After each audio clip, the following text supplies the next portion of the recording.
آقا صلی اللہ تعالی علیہ وسلم کے پیارے دیوانوں، اللہ کی بارگاہ میں جواب دہی کے تصور کو اپنے دل و دماغ کے اندر محفوظ رکھیں، اللہ کی بارگاہ میں حاضری کے تصور کو اپنی زندگی کے اندر بالکل سامنے رکھیں، اس لیے کہ یاد رکھو میرے پیارے آقا صلی اللہ علیہ وسلم کے پیارے دیوانوں، جب انسان کے دل و دماغ پر حساب کا تصور غالب ہوتا ہے تو انسان اپنی زندگی کو گناہوں میں نہیں گزارتا۔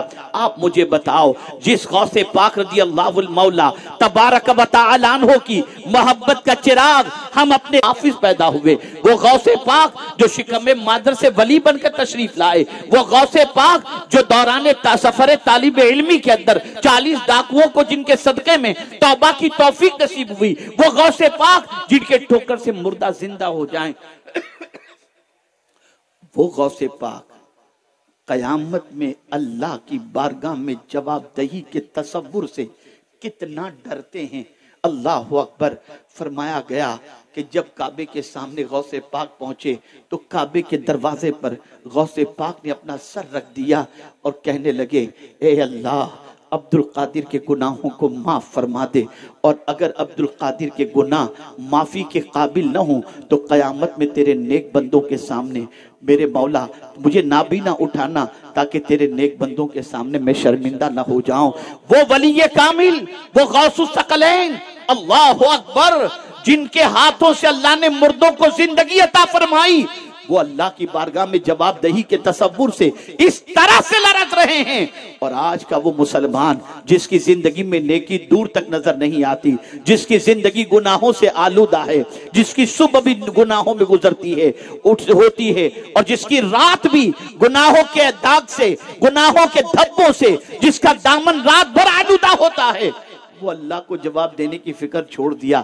دیکھا جائے گا، میاں یہ دیکھا جانے والا مسئلہ نہیں ہے، یہ دیکھا جانے والا مسئلہ نہیں ہے۔ قیامت کا معاملہ اللہ اکبر، فزع اکبر فرمایا گیا، وہاں کوئی کام نہیں آئے گا۔ یوم یفر المرء من اخیہ، بھاگے گا بھائی اپنے بھائی سے قیامت کے دن، بھاگے گا، اور کوئی گروپ وہاں گروپ نہیں ہوگا۔ وَكُلُّهُمْ آتی ہے یوم القیامت فردا، اکیلے، الون۔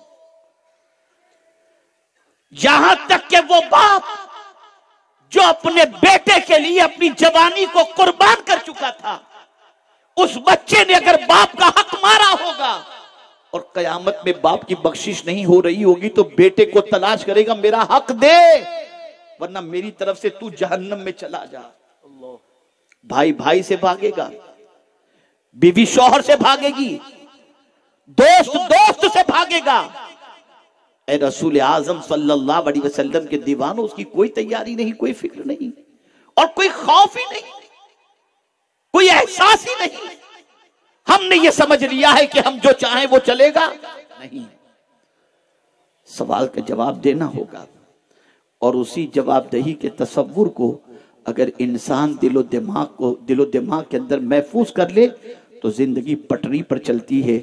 اس کی زندگی ایسی ہوتی ہے کہ اللہ اکبر، سچویشن ایسی ہوتی ہے، نہ پھر وہ کسی کا حق مارتا ہے، نہ کسی کو ستاتا ہے، نہ کسی کو تکلیف پہنچاتا ہے۔ اللہ اکبر۔ آپ ذرا سوچو، امام عشق و محبت کی زندگی سے اندازہ لگاؤ، تاجدار ولایت امام عشق و محبت کی زندگی کا جائزہ لگاؤ، اندازہ لگاؤ تو آپ کو پتہ چلے گا۔ اللہ اکبر، ایک ننھا سا بچہ، جواب دہی کا تصور، ننھا سا بچہ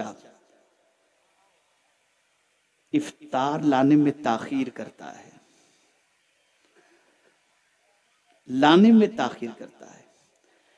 امام عشق و محبت نے اس ننھے سے بچے کو تماچا مار دیا، بچہ چپ چاپ چلا گیا۔ اب اگر اس بچے نے میرے خلاف مقدمہ کر دیا تو کیا ہوگا؟ اب اس بچے کو منانے کی کوشش، اس کی فکر میں اعلیٰ حضرت لگ جاتے ہیں۔ جب وہ بچہ آتا ہے دوبارہ سحری لے کر تو اعلیٰ حضرت عظیم البرکت امام عشق و محبت اس بچے سے کہتے ہیں مجھے معاف کر دو۔ ننھے سے بچے، ننھے سے خادم سے، وقت کا تاجدار، وقت کا مجدد، وقت کا عظیم عالم دین معافی مانگ رہا ہے، بچے مجھے معاف کر دے، مجھ سے کل غلطی ہو گئی، مجھے معاف کر دے۔ بچہ رونے لگتا ہے، حضور آپ مجھے شرمندہ نہ کریں، حضور میری ہی غلطی تھی، میں ہی لانے میں تاخیر کیا۔ نہیں نہیں بیٹے، تمہاری غلطی نہیں تھی، گھر والوں نے شاید تاخیر سے دیا ہوگا، بیٹے مجھے معاف کر دو۔ بچہ کہتا ہے حضرت کوئی بات نہیں، میں نے معاف کیا۔ کہا ایسے نہیں، مجھے مارو جیسے میں نے تمہیں مارا تھا۔ اللہ اکبر! جانتے ہیں وہ بچہ لرز گیا جب دیکھا اعلیٰ حضرت نے کہ وہ بچہ نہیں مار رہا۔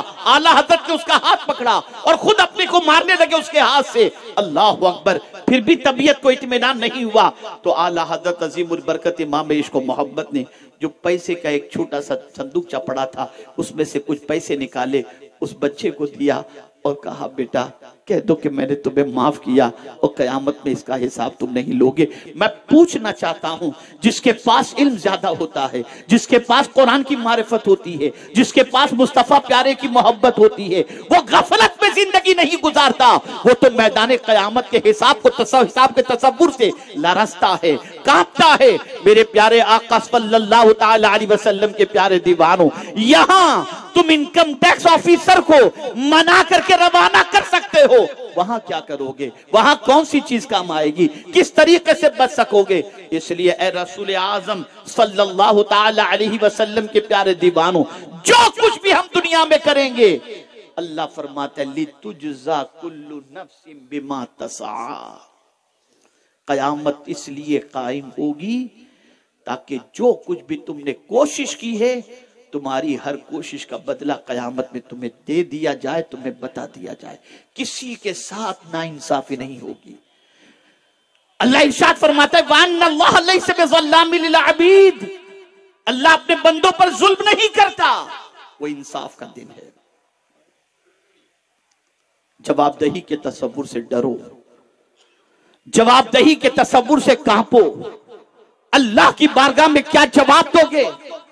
اسی لیے آقا کریم صلی اللہ علیہ وسلم نے فرمایا بندہ قیامت کے دن اپنی جگہ سے ہل نہ سکے گا جب تک کہ 5 سوالوں کے وہ جواب نہ دے دے۔ پہلا سوال عن عمرہ فیما افناہ، بندے تو نے اپنی زندگی کس کام میں گزاری؟ ایک دن کا سوال اگر ہم سے اللہ پوچھ لے آج کا دن تو نے کس کام کے اندر گزارا، ہے طاقت جواب دینے کی ایک دن کے؟ وہ پوری زندگی کا سوال پوچھے گا، وہ پوری عمر کا سوال پوچھے گا۔ میرے بندے تو نے زندگی کس کام کے اندر گزاری؟ اس کے بعد پوچھے گا وان شبابہ فیما ابلا، اپنی جوانی تو نے کس کام کے اندر گزاری؟ آج کا جوان یہ تصور کرتا ہے میں جو چاہوں کر لوں، مجھے کون پوچھنے والا؟ باپ کو جھڑکتا ہے، ماں کو جھڑکتا ہے، بچیاں ماں کو جھڑکتی ہیں، ماں کو جھڑکتی ہیں، مرضی کی زندگی گزارتی ہیں، کون ہے ہمیں پوچھنے والا؟ ہم جوان ہیں، ہے پوچھنے والی ایک ذات جسے رب کہتے ہیں، وہ جوانی کے بارے میں پوچھے گا۔ جوانوں اپنی جوانی کی قدر کرو، جوانی کی حفاظت کرو، اور آج تک اگر جوانی کے اندر گناہ ہو چکے ہیں تو پھر بھی تمہیں اللہ کا محبوب بننے کا نسخہ میں تمہیں بتا دیتا ہوں۔ جوان ہو، گنہگار ہو، پھر بھی اللہ کا محبوب بننا ہے تو نسخہ کیا ہے؟ تو آقا کریم صلی اللہ علیہ وسلم ارشاد فرماتے ہیں توبہ کرنے والا جوان اللہ کو بہت پسند ہے۔ اے جوان اگر تم توبہ کر لے تو تیرا توبہ کرنا اللہ کو بہت پسند ہے، اور تیرے توبہ کرنے کی بنیاد پر اللہ تجھے اپنا محبوب بنا لے گا، اپنا مقرب بندہ بنا لے گا۔ توبہ کرو۔ جوانی کے بارے میں سوال ہوگا۔ میرے پیارے آقا صلی اللہ علیہ وسلم کے پیارے دیوانوں، وہ لوگ جن کی عقل کی بنیاد پر لوگ سمجھتے ہیں کہ ہم جیسا چاہیں جس طریقے سے الٹ پھیٹ کر کے مال کما لیں، تو سرکار صلی اللہ علیہ وسلم فرماتے ہیں قیامت میں رب پوچھے گا وَعَمْ مَالِهِ مِنْ أَيْنَ اِكْتَسَبَ، بندے مال تو نے کہاں سے کمایا؟ پوچھا جائے گا کہاں سے کمایا؟ یہ سوال پوچھا جائے گا قیامت میں۔ اور صرف یہی سوال نہیں بلکہ پوچھا جائے گا وَفِيمَا أَنْفَقَا، اور کہاں تو نے خرچ کیا؟ پتہ چلا اپنی مرضی سے عیاشیوں کے اندر خرچ تو نہیں کر سکتے، اگر یہ تصور کرو کہ میری مرضی سے، میری محنت سے میں نے مال کمایا، موج مستی نہ کروں تو کیا کروں؟ نہیں، مال کا حساب بھی اللہ کو دینا پڑے گا، اس کا سوال بھی اللہ قیامت میں پوچھے گا۔ اور اسی کے ساتھ ساتھ یہ بھی سوال پوچھا جائے گا، بندے جتنا جانتا تھا اس پر تو نے کتنا عمل کیا، یہ سوال بھی پوچھا جائے گا۔ اور اس سوال پر وقت کے جلیل القدر علماء لرز جاتے، اسی لیے حضرت فضیل بن عیاض رضی اللہ المولا تبارک و تعالی عنہ اپنی والدہ سے اجازت لیتے ہیں، ماں مجھے اجازت دے تو شہر میں ایک بڑے خطیب آئے ہیں، میں ذرا ان کا خطاب سن لوں۔ ماں نے کہا بیٹا کیا وجہ ہے خطاب سننے جانے کی؟ ماں بہت اچھا بولتے ہیں اس لیے جانا چاہتا ہوں۔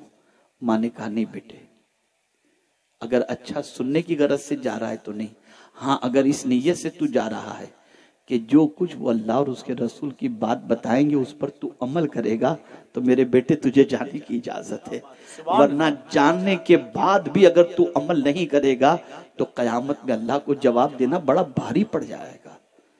اے رسول اعظم صلی اللہ علیہ وسلم کے دیوانوں، ہم جانتے ہیں کہ اللہ رب العزت جل جلالہ کو جواب دینا ہے، لیکن اللہ کو جواب دینے کے سلسلے میں ہم کوئی تیاری نہیں کرتے، کوئی ایسا کام نہیں کر رہے جس کام کی بنیاد پر رب قدیر جل جلالہ کی بارگاہ میں جواب دہی کا معاملہ آسان ہو جائے۔ اب آئیے 2 آیتیں عرض کر کے میں اپنی گفتگو کو ختم کرتا ہوں۔ جانا ہے یہ تو طے شدہ بات ہے، دنیا کا کوئی شخص چاہے 100 سال کی عمر پالے، 200 سال کی عمر پالے، پھر بھی اسے مرنا ہے، یہ اپنی جگہ پر حق ہے، اور قیامت قائم ہوگی یہ بھی اپنی جگہ پر حق ہے، اور بندہ قبر سے اٹھایا جائے گا یہ بھی حق ہے۔ اب تھوڑی دیر توجہ چاہوں گا تاکہ آپ اچھی طرح سے محسوس کر سکیں۔ میرے پیارے آقا صلی اللہ علیہ وسلم کے پیارے دیوانوں، میں یہاں کے منتظمین کا مشکور ہوں جنہوں نے ایئرپورٹ سے 8 باؤنسر انتظام کر کے رکھے تھے، خیر سے لے جائے، کوئی تکلیف نہ ہو، ٹھیک ہے اپنی جگہ پر۔ مجھے اسی موقع پر آیت یاد آئی، اللہ اکبر، آپ یقین مانیں ایک عجیب سی کیفیت پیدا ہوئی، قیامت میں بھی بندہ جائے گا،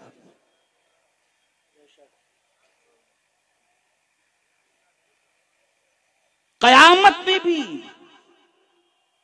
انسان کو جانا ہے۔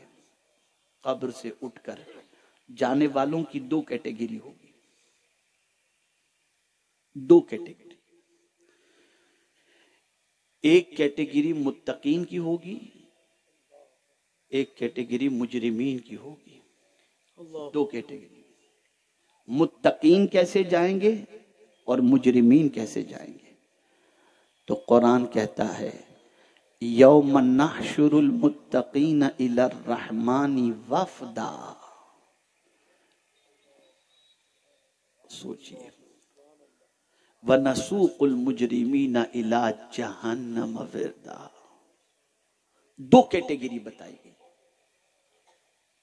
قیامت میں متقین رحمان کی طرف جب جائیں گے، ہر بندے کو اللہ کی طرف جانا، اسی لیے تو مرنے والوں کوئی مرتا ہے تو ہم کیا پڑھتے ہیں؟ اِنَّا لِلَّهِ، بولیے اِنَّا لِلَّهِ وَإِنَّا إِلَيْهِ رَاجِعُونَ، ہم اللہ کے لیے ہیں اور پلٹ کر اسی کی طرف جانا ہے، تو ہم کو اس کی طرف جانا ہے، لیکن کیسے جانا ہے؟ جانے والے کی 2 کیٹیگری قرآن بیان کرتا ہے۔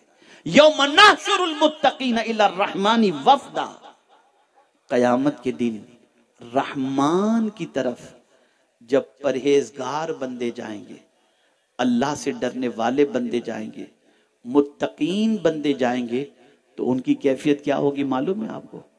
ان کی کیفیت یہ ہوگی وہ مہمان بن کر کے جائیں گے اور رب ان کی میزبانی کرے گا، وہ اللہ کے مہمان بن کر کے جائیں گے۔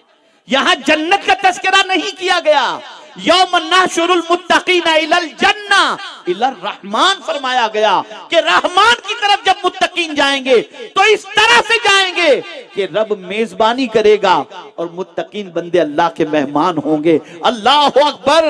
اگر سچا کوئی میزبان ہوتا ہے تو مہمان کی ہر خوشی کا خیال کرتا ہے، میرے مہمان کو پسند کیا ہے، میرے مہمان کو اچھا کیا لگتا ہے، میرے مہمان کو راحت کیسے پہنچے۔ اللہ اکبر۔ تو جب میرا مالک میزبان ہوگا تو کہتا ہے بندے غم نہ کر، آج پوزیشن تیری یہ رہے گی، دنیا میں نے جو چاہا تو نے وہ کیا، آج تو جو چاہے گا میں وہ کروں گا۔ وَلَكُمْ فِيهَا مَا تَشْتَهِي أَنفُسُكُمْ وَلَكُمْ فِيهَا مَا تَدَّعُونَ۔ سبحان اللہ، سبحان اللہ۔ اللہ قیامت میں بندے کی خوشی چاہے گا۔ بندہ کیا چاہیے؟ صرف تو تمنا کر تیرے سامنے حاضر ہو جائے۔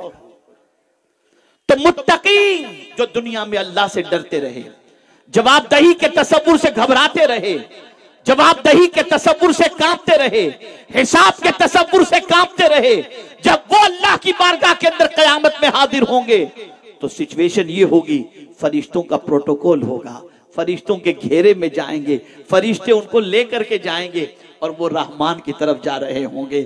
لیکن جانے والا اگر مجرم ہے، پاپ کے اندر ڈوبا ہوا ہے، گناہوں کے دلدل میں ڈوبا ہوا ہے، اللہ کی نافرمانی کے دھبے اس کے دامن پر لگے ہوئے ہیں اور زندگی کفر و فجر کے اندر اس نے گزار دی ہے، وہ فاجر ہے، کافر ہے، تو جانتے اس کی پوزیشن کیا ہوگی؟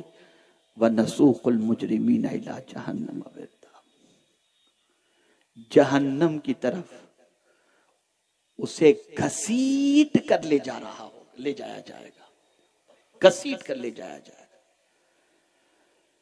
آپ نے دیکھا ہوگا کوئی منسٹر جاتا ہے تو پولیس اس کے ساتھ خادم کی حیثیت سے ہوتی ہے، اور اگر کوئی مجرم کو لے کر کے پولیس جاتی ہے تو ہاتھ اور پیر کے اندر بیڑیاں اور ہتھکڑیاں لگی ہوتی ہیں، گھسیٹ کر لے جایا جاتا ہے۔ یہ دنیا کی مثال ہمیں بتاتی ہے اگر پاپ سے ہمارا دامن آلودہ ہے تو قیامت کے دن اللہ نہ کرے مجرمین جیسی پوزیشن ہوگی، اور اگر ہم نے اللہ سے ڈر کر اپنی زندگی گزاری تو اللہ اپنے کرم سے اپنے فضل سے اس طرح سے اپنی بارگاہ میں بلائے گا کہ ہم مہمان بن کر کے جا رہے ہوں گے اور مولا ہماری میزبانی کرے گا۔ اے رسول اعظم صلی اللہ علیہ وسلم کے دیوانوں، زندگی بڑی قیمتی ہے، دوبارہ نصیب نہیں ہوگی، پھر دنیا میں نہیں آنا۔ ایک بار دنیا میں آ گئے، اب دنیا سے جانا ہے، دنیا میں دوبارہ نہیں آنا۔ اس لیے اس دنیا کی زندگی کو غنیمت جان کر اللہ کی فرما برداری کرو، اللہ کی اطاعت کرو، اللہ کے رسول صلی اللہ علیہ وسلم کی اطاعت کرو۔ میں نے ایسے سخت دل لوگوں کو بھی دیکھا ہوں کہ جو قبرستان جا کر کہے لگاتے ہیں، ایسے ظالموں کو بھی دیکھا ہوں جو قبرستان جا کر بزنس کی بات کرتے ہیں۔ یہ وہ دل ہیں جن دلوں کی سختی اتنی ہو چکی ہے، گناہ کرتے کرتے کرتے کرتے، اور خاص طور پر کبھی دولت یہاں تک ہو جاتی ہے تو دل زیادہ سخت ہو جاتا ہے، الا ماشاء اللہ۔ پھر وہ سوچتے نماز ہم کیوں پڑھیں، کھانے کا نہ ہو وہ نماز پڑھے، العیاذ باللہ۔ اور کچھ ایسے بھی سرمایہ دار ہوتے ہیں جن کی تہجد بھی نہیں مس ہوتی، ایسے بھی ہوتے ہیں۔ بدلو اپنی زندگی کو، بدلو اپنی سوچ کو۔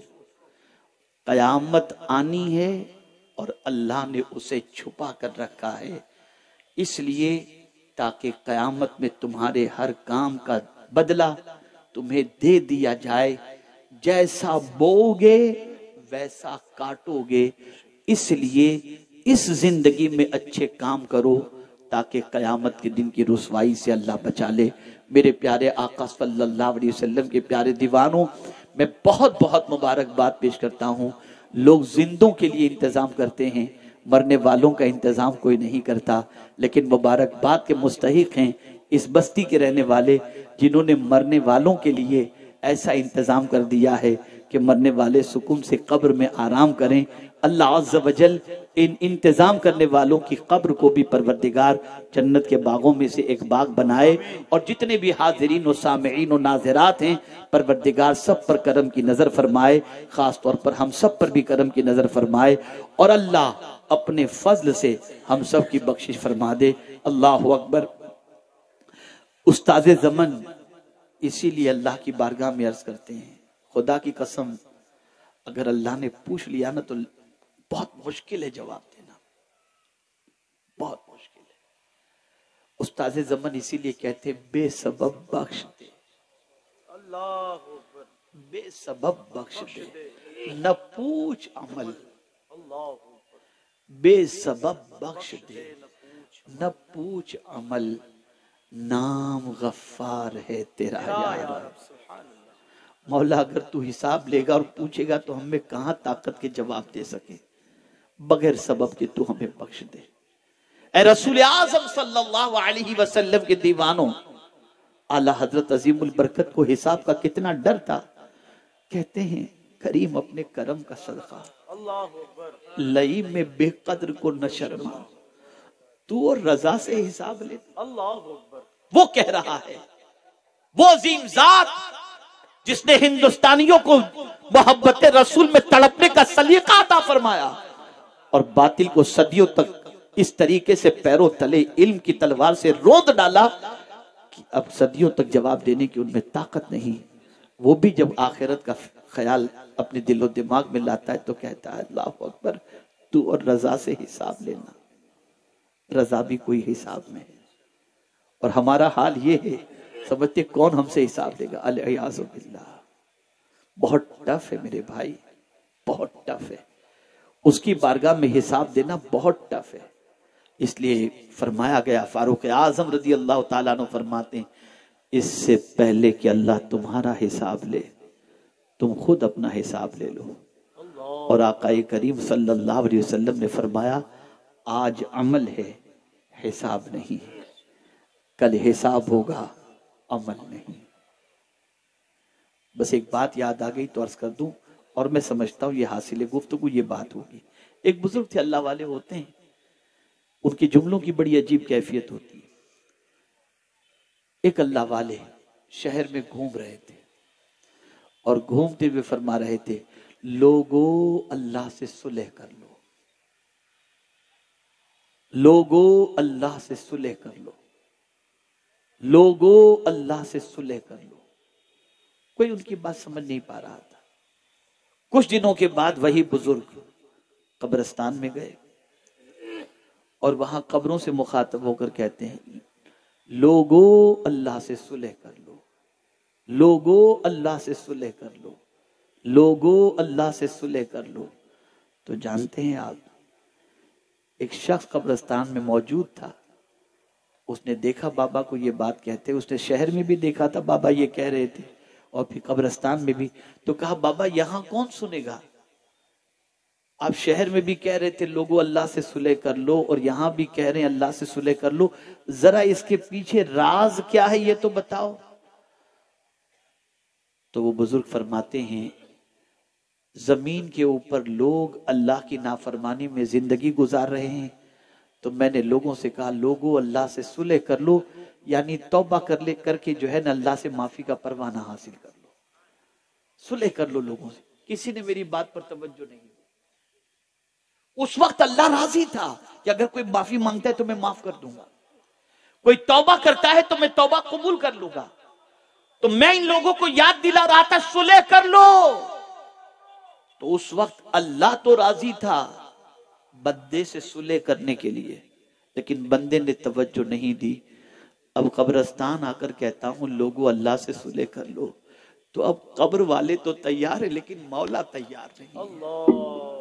اب قبر والے تیار ہیں کہ ہم معافی مانگنے کو تیار ہیں، لیکن اب مولا تیار نہیں، اس لیے کہ توبہ کا دروازہ اس نے بند کر دیا۔